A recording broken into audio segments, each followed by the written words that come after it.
દોસ્તો, સ્થાવર જંગમ મિલકત વિશે તો આપ સૌ જાણો છો, પણ બૌદ્ધિક સંપત્તિ વિશે આપ કેટલું જાણો છો?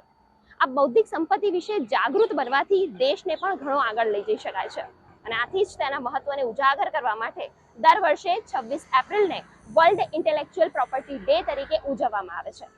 તો આજે જાણીશું બૌદ્ધિક સંપત્તિ વિશે એ બધું જ જે તમે જાણવા માંગો છો.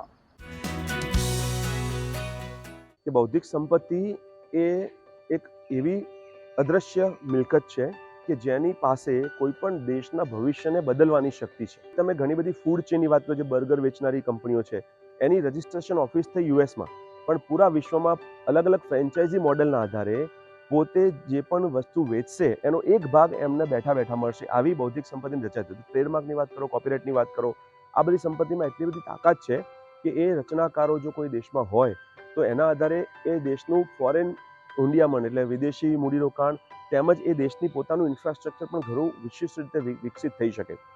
ડિજિટલ યુગમાં બૌદ્ધિક સંપદાના રક્ષણનું મહત્વ વધી ગયું છે. ત્યારે જાણીએ શું છે બૌદ્ધિક સંપદા. અલગ અલગ પ્રકારમાં વહેંચાયેલી છે. જેમ કે સૌથી પહેલું આવે છે પેટન્ટ, કે જે સંશોધકોને પોતાના સંશોધન ઉપર મળે છે. એની સાથે બીજું આવે છે ટ્રેડમાર્ક, જેમાં વાત કરી કે કોઈ પણ બિઝનેસ, જેમ કે કોઈ પણ સારા બ્રાન્ડના મોબાઈલ ફોન લઈ લો, કોઈ પણ ખાવા પીવાની આઈટમ જે વેચાતી હોય એના નામના તમે બિઝનેસના આઈડેન્ટિટી લઈ લો.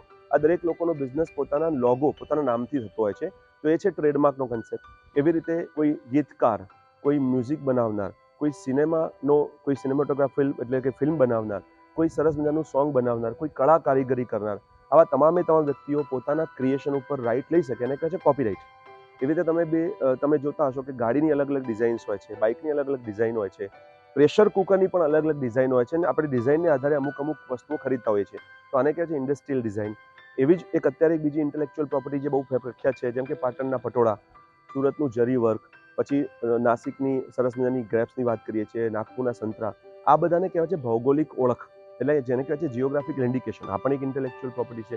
એની સાથે સાથે પ્લાન્ટ વેરાયટી, પેપ્સિકોનો કેસ આપણે બહુ સાંભળ્યો છે કે જ્યારે બટાટાનું બિયારણ જ્યારે કંપની દ્વારા સંશોધન કરીને ખેડૂતોને વાવવા માટે આપવામાં આવ્યું, તો એ ખેડૂત સિવાય બીજું કોઈ એ બિયારણનો ઉપયોગ ના કરી શકે એવો પણ કાયદો છે, જે છે પ્લાન્ટ વેરાયટી પ્રોટેક્શન.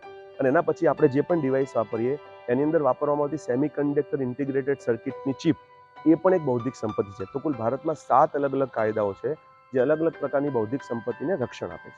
કોપીરાઇટમાં ગત વર્ષમાં અત્યાર સુધીના સૌથી વધુ રજિસ્ટ્રેશન થયા છે. 36,000થી પણ વધુ રજિસ્ટ્રેશન એક વર્ષમાં કોપીરાઇટના ક્ષેત્રમાં થયા છે.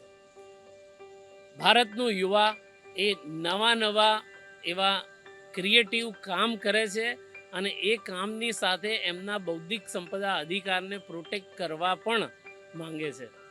જીઓગ્રાફિકલ ઇન્ડિકેશનમાં ગત વર્ષમાં 160 રજિસ્ટ્રેશન થયા છે, જે અત્યાર સુધીના સૌથી વધુ છે.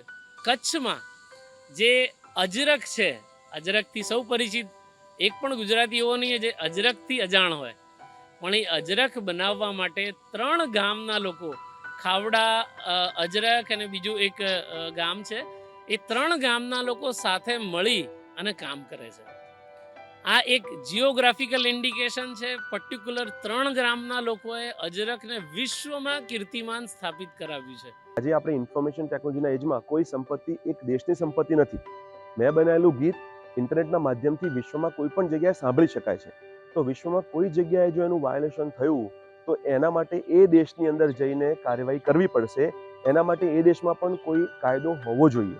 એટલા માટે બૌદ્ધિક સંપત્તિના કાયદા દરેક દેશમાં છે અને જાગૃતિ જો સામાન્ય માણસને આના માટેની હોય તો આપણે ઘણા બધા સારા પરિણામો મેળવી શકીએ.